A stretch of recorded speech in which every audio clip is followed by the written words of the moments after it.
মায়ের সঙ্গে আরাফ কলেজে গিয়েছিল, সাথে আরাফের জন্য কি কি কেনাকাটা করলাম এবং বাসায় কি কি রান্না হয়েছিল, কি কি খাওয়া দাওয়া করলাম সেগুলো নিয়ে থাকছে আজকের আমার এই ছোট্ট ভিডিওটি। সম্পূর্ণ ভিডিওটি আপনারা দেখে যাবেন। হ্যালো বন্ধুরা, আসসালামু আলাইকুম। কাছে দূরে যে যেখানে আছেন আশা করি ভালো আছেন। আলহামদুলিল্লাহ আমরাও ভালো আছি। মায়ের সঙ্গে আরাফ কলেজে গিয়েছিল, কথাটা কতটা সুন্দর তাই না, শুনতেই লাগে। যখন আমি প্রথম কলেজে ভর্তি হয়েছিলাম তখন আমার বিয়েও হয়েছিল না, আর মাশাআল্লাহ এখন আমি আমার ছেলেকে নিয়ে কলেজে যেতে পারি।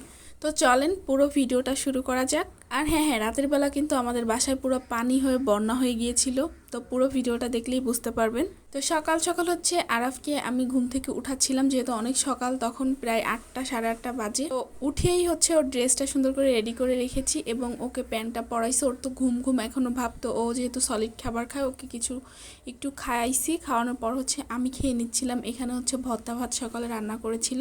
এরপরে হচ্ছে আরাফের মামার সঙ্গে আরাফের মামা আর হচ্ছে আমি যাব। তো বাইকে করে হচ্ছে চলে যাচ্ছিলাম কলেজে। তো কলেজে হচ্ছে আমার কাজ ছিল, তো এখন হচ্ছে কলেজে যাওয়ার পরে হচ্ছে আমি আমার ছেলেকে নিয়ে হেঁটে হেঁটে যাচ্ছিলাম। তো এরপরে হচ্ছে আরাফের মামা আমার ব্যাগটা ধরে রেখেছিল।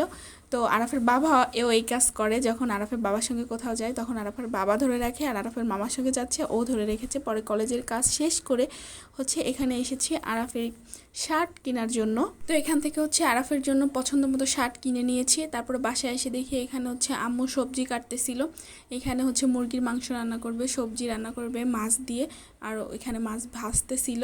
তো এরপরে হচ্ছে আরাফ যেহেতু ফল খায় এখন, তো ওর জন্য হচ্ছে টুকিটাকি কিছু ফল কিনেছি, অল্প অল্পই কিনি, কারণ হচ্ছে কিনে এনে তারপরে খাওয়াই বারবার করে।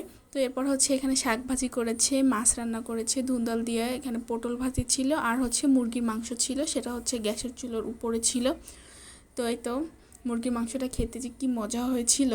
এরপরে হচ্ছে রাতের বেলা হচ্ছে গরুর মাংস রান্না করেছিল। আমার একটা চাস্তো নানা এসেছিল, তার কারণে হচ্ছে গরুর মাংসটা রান্না করেছিল অল্প পরিমাণ। তো এরপর হচ্ছে আমি খেয়ে নিচ্ছিলাম।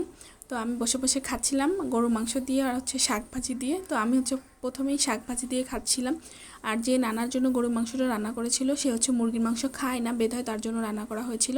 এরপরে হচ্ছে আমি গরুর মাংস দিয়ে খাবো, সাথে কিন্তু আলু ভর্তা ছিল, ডাউল ছিল। এরপরে হচ্ছে আমি খাচ্ছিলাম, কিন্তু এত পরিমাণ ঝাল দিয়ে তার জন্য রান্না করতে হয়, তো অনেক ঝাল দিয়ে রান্না করেছিল।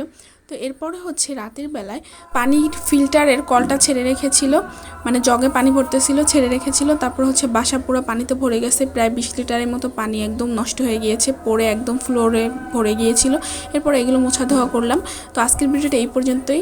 সবাই ভালো থাকবেন, আল্লাহ হাফেজ।